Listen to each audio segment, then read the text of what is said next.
เหมยสงคาพี่น้องปันแห้งเงาหางเสียงจุ้มข่าวผู้ดอยฮอเขาขาดังเสียงย่ำเหลียวก้นเมืองทุ่งสลานหมอก10 วันปลายโฮมกันก่อสร้างเฮ็ดโคอุดตาใจตื้อขำนำล้านกูปีและเฮ็ดโคไม่ปกเสใจตื้อกว่ามาโจเข้าก้วยแล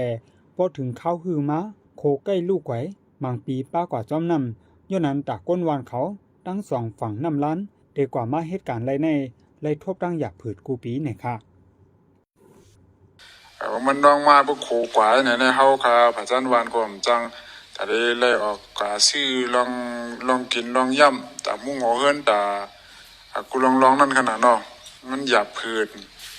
แต่โตคนกล้าตั้งขายออกขายทางสินก็มันก็เลยหยาบผืดนั่นค่ะแล้วมันน้องมากเหมือนในเฮาคำจังกว่าเฮาค่ะเขาเป็นน้องหยาบผืดลวงล้างป่าหองน้ำค่ะไผ่หองน้ำล้านเขาในอันเป็นสีว่าในก็ดัดดีมากำสินนอนเกียงดัดดีมาดีจองเสียวเขาเนี่ยก็ทำเป็นดังหยาบทางอันมีโคสังเกตก็ขนาดเนาะมันมีโครถจังนั้นก็ค่ะ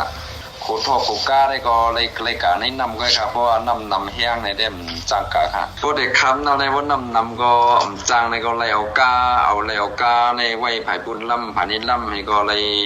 ได้ติ่งคำนั้นขนาดเนาะตั้งหยับว่าเขาตาก่อสร้างเฮ็ดโคอุดเดคำนำล้านในก้นวันเฮ็ดปังกลุ่มกันเสแต่วางแผนเฮ็ดมาตั้งแต่โฮปี2025ในย่ำเหลียวเป็นพ่องคึงปองเฮ็ดทางอยู่เซต้าแห้งเงินไปกลุ่มทนแลก้นวันเขาไม่เจอโกเฮ็ดอ่ำตั้นเยานาผลในเนี่ยค่ะอยากเข้าเฮาค่ะผมมีคนเมืองให้เก็บกันก็มันบ่ปีลีนั่นขนาดเนาะเก็บกันนี่ก็มาเฮิรนก็ปีลีมาเฮิรนก็ปีลีก็มื้อเดียวได้เงินอันเฮาเก็บไว้ได้ตั้งเฮาได้เฮ็ดในได้มันตึกกากันเฮียงไว้ก็ตึกนี้เปียดปักไปข้างในก็เขาอันที่จะเฮ็ดโคได้เต็มมือ1 วัน4 เดือนนั่นค่ะมือเร็วได้ตึกเฮ็ดของได้ชื่นมันค่ะตึกเฮ็ดอกของมันค่ะนั่นค่ะตึกเป็นติตั้งอันดีไก่โคนมันนั่นค่ะได้เฮียงเงินเอาเตรียมทุนในค่ารัง2 เดือนมันก็ได้ยาวหลายครับเพราะว่าเงินเฮาเตรียมทุนได้ก็บ่นำมามันจังเฮ็ดเอาขนาดเนาะเขาขาดเลยเฮ็ดอกของไว้นั่นเด้ทางปีหน้าปีลิ้นมากก็สิเฮ็ดเนี่ยมันได้เป็นกะคักจังนั้นค่ะอันเราไม่ใจได้เราไม่ใจว่ากูมันยาวนั้นค่ะกูก็สังเกตว่าอันที่เฮ็ดกว่าในก็เฮาทำได้อย่างกูปีนั่นขนาดเปิ้นน้ำใหญ่น้ำมาในเพื่อเอาโคกว่าในก็โคในไรกว่าในก็เฮาก็อะไรขึ้นเมอะไรก็เมกุมมันในก็ใหญ่กว่าให้นั้นโขนำล้านอันแต่เฮ็ดสร้างในลำลองตาก้นวานเขาใจตื้อกว่ามากล้าขายกูวันสังโคอ่ำตั้นเย้าในเข้าแหงในจึงตาปีนามาก้นวานเขาเดทบลองหยาบสังตั้นเย้าโตแด่ตาก้นวานเขายังใจตื้อกว่ามาเหตุการณ์หากินเลี้ยงต้องไรนะคะสังเกตว่าคนในเย้าตูกว่าในเด้มันก็ดีแค่นั้นขนาดเนาะมันจังภายของน้ำในก็ใครมาภายในมาจ้องเสียวเขามาสอบเด็กกำสินทางสิก็ง่ายล้มตั้งเบากะซึกุนตั้งลำปองมากก็มันก็มาง่ายนั่นขนาดเนาะเข้าผลมาในก็มันกะง่ายมากง่ายนั่นขนาดช่างที่ว่าเฮาอยู่มีเกณฑ์หวานฮื้อเป็นเพศครึ่งกลางฮื้อเนาะเป็นเพศครึ่งกลางฮื้อเฮาได้เล็กกว่ายศกะยาดีเวียงฮื้อเป็นมันจังได้เรียกว่าการคึกคักนั่นขนาดเนาะ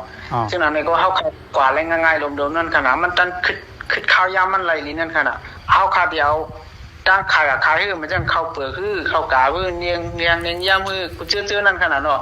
เฮาใครกว่าข้าวยามใดนี่ก็เฮาคากว่าคึดขิงคึดยามมันไหลนั่นขนาดบาจังที่ว่ามันยาวตูไหนได้เฮาคาชื่อไว้ภายในก็เพราะว่าเฮาขามจังกว่าในคันมันหลิวในสิได้ก็เฮาขามจังกว่าก็คันนี้มันนั่นก็เฮาก็คาก็ขึ้นแล้วแล้วก็มันก็ตุ้มเตื้อบ้านมักมีนั่นขนาด